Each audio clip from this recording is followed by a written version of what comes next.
اور اس دن غار میں اس نے ایک بڈھے کو بھی مار دیا تھا۔ ضرور وہ ڈائن انہی میں سے کوئی ہے، پر کون ہو سکتی ہے وہ؟ بابا جی کا فون نہیں لگ رہا ہے۔ انہوں نے رو کر کہا تھا الیان کی شادی کے بعد وہ ڈائن ہمیشہ کے لیے پتھر بن جائے گی۔ رفت نے بار بار فون ملاتے ہوئے کہا۔ کہیں آپ لوگوں نے شادی میں تو کوئی دیر تو نہیں کر دی؟ فائزہ نے کہا۔ نہیں فائزہ، میں نے 12 بجے سے پہلے خود شادی کرائی تھی، الیان اور حریم کی، رفت نے موبائل رکھتے ہوئے کہا۔ تو پھر کیا پتہ یہ کام ڈائن کا نہ ہو؟ فائزہ بولی۔ نہیں، یہ کام ایک ڈائن کا ہی ہے۔ تمہیں یاد ہے نا 25 سال پہلے اس نے بالکل اسی طرح سب کو مارا تھا، انور نے فائزہ سے کہا۔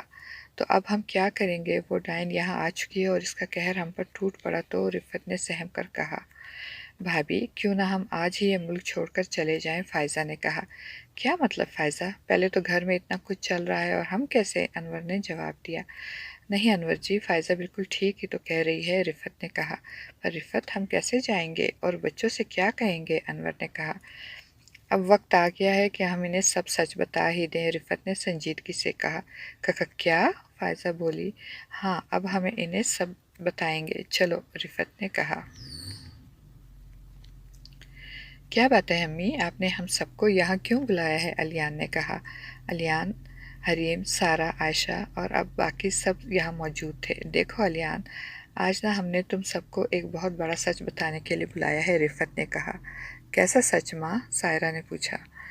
ٹھیک ہے، اب میری بات غور سے سنو۔ آج سے 21 سال پہلے کی جب ہمارے پاس اتنی دولت، عیش کچھ بھی نہیں تھا، ہماری زندگی بس معمولی سی ایک چھوٹے سے گھر میں گزر رہی تھی، تمہارے پاپا لوگ 3 بھائی تھے، انور جی، ثاقب اور سب سے چھوٹا ذیشان۔ ذیشان سب سے چھوٹا تھا اور لاڈلا بھی۔ اس نے ضد کی کہ اسے شہر جا کے پڑھنا ہے۔ ہمارے پاس اتنے پیسے نہیں تھے مگر پھر بھی جیسے تیسے ہم نے اس کو بھیج دیا اور اس کے خرچے بھی اٹھانے لگے، مگر شہر جا کر ایک بہت امیر لڑکی سائرہ کو ذیشان سے پیار ہو گیا اور ذیشان کو وہ لڑکی ذیشان سے شادی کرنا چاہتی تھی۔ اس کے ماں باپ اس دنیا سے گزر چکے تھے اور اسے اس کے ماموں نے پالا تھا۔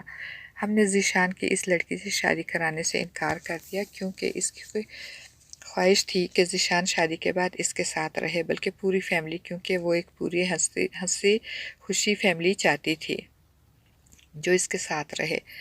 ہم اور اس کے امی ابو پہلے تو مانے نہیں، پر آخرکار ہم نے اس کی اور ذیشان کی شادی کرا ہی دی اور اس کی بڑی سی حویلی میں چلے گئے۔ اس نے ذیشان کے شادی کے بعد اپنا 30% بزنس انور جی کے نام کر دیا اور باقی ذیشان کے نام کر دیا۔ ہم بہت خوش تھے اور زندگی سے ہمیں کیا پتا تھا کہ وہ لڑکی نہیں ڈائن نکلے گی، ڈائن۔ رفت چپ ہو گئی اور فائزہ نے بولنا شروع کر دیا۔ ہاں، اس ڈائن نے ہمارے امی ابو کو مار دیا اور ہم پر تو جیسے صدمہ ٹوٹ پڑا، ہم بہت روئے۔ ہمیں ابو کی لاش کے پاس ایک بہت بڑا بال ملا، رفت بھابی نے اس بال کو اپنے ساتھ رکھا اور ان کی ایک دوست زنوبیہ جو کہ ایک ردواشی تھی، اس کو دیا۔ اس نے ہمیں بتایا کہ یہ بال ایک ڈائن کا ہے تو ہمارے پیروں تلے سے تو جیسے زمین نکل گئی۔ ہم نے زنوبیہ کو سائرہ کے تصویر دی تو اگلے ہی دن اس نے ہمیں بتایا کہ سائرہ ایک ڈائن ہے، پر جیسے ہی ہم حویلی پہنچے ہم پر ایک اور قیامت ٹوٹی۔ اس ڈائن نے ذیشان کو بھی مار دیا تھا۔ ہم نے فوراً زنوبیہ کو فون کر کے بلایا۔ زنوبیہ نے ڈائن سے سچ اگلوانے کی کوشش کی مگر وہ نہیں مانی اور زنوبیہ نے ایک گلاس میں پانی دم کر کے جیسے ہی اس پر پھینکا وہ چلاتی ہوئی دیوار پر چڑھ گئی اور اس کے بال ایک بہت لمبی چوٹی میں بدل گئے۔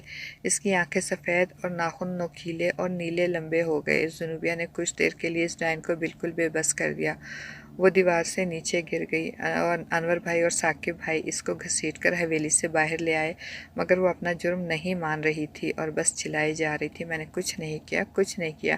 اور پھر انور بھائی اور ثاقب نے اس ڈائن کو ایک پیڑ کے ساتھ باندھ دیا اور اس کے چاروں طرف زنوبیہ کو کہنے پر موم بتیاں رکھ کر انہیں روشن کیا اور پھر ہم نے اس ڈائن کو جلا کر اسے پتھر کا بنا دیا کیونکہ ڈائن کبھی نہیں مرتی، پر اس ڈائن کا سایہ جاتے جاتے الیان پر پڑ گیا۔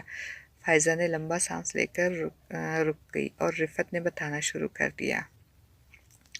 اس کے بعد اس پتھر کی ڈائن کو تابوت میں بند کر کے اس کو گاؤں کے پیچھے جنگل میں ایک غار کے اندر گڑھا کھود کر اس تابوت کو وہاں دفن کر دیا۔ پر اس ڈائن کا سایہ میرے الیان پر پڑ چکا تھا اور ڈائن ہمیشہ کے لیے پتھر کی نہیں بنتی، اس ڈائن کا سایہ ہٹانے کے لیے ہمیں حریم سے علیان کی شادی کرنی پڑی، مگر وہ ڈائن پھر بھی واپس آ گئی اور اس نے ثاقب کی جان لے لی۔ رفعت چپ ہو گئی۔ سب بات کو بڑے غور سے سن رہے تھے اور حریم سمیت کسی کو یقین نہیں آ رہا تھا، پر اس سب پر یقین کرنا بہت ہی مشکل بھی تھا۔ حریم نے گہرا سانس لیتے ہوئے کہا، ہاں یہ سچ ہے۔ علیان بولا، تو گویا مجھے بھی ایسی ایک عورت اپنے خواب میں دکھائی دیتی ہے جو میں نے ریان، سارہ اور عائشہ کو بتایا ہے۔ علیان نے کہا، تو اب ہم کیا کریں گے؟ عائشہ نے کہا، وہی جو میں چاہوں گی۔ سب اس آواز کی طرف مڑے تو پیچھے سائرہ کھڑی تھی۔ رفعت، فائزہ اور انور کے تو رنگ ہی اڑ گئے، جبکہ باقی سب آنکھیں پھاڑ کر دیکھ رہے تھے کہ یہ کون ہے۔ تم کون ہو؟ علیان نے پوچھا۔ وہی ڈائن جس کے بارے میں تمہاری ماں تمہیں بتا رہی تھی، سائرہ نے کہا۔ کیوں آئی ہو تم یہاں؟ رفعت مشکل سے بولی۔ میری سوچ سے بھی زیادہ کمینے نکلے ہو تم لوگ تو۔ سائرہ چلتے ہوئے رفعت کے پاس آئی۔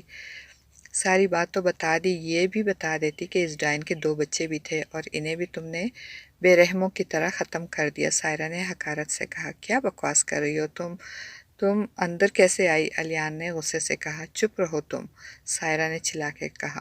ہاں بتاؤ نا، انہیں میرے بچوں کو کیسے بے رحمی سے ختم کر دیا تھا، اور تم لوگوں نے تو اسے مار ہی دیا جو تمہاری مدد کے لیے آئی تھی، زنوبیہ۔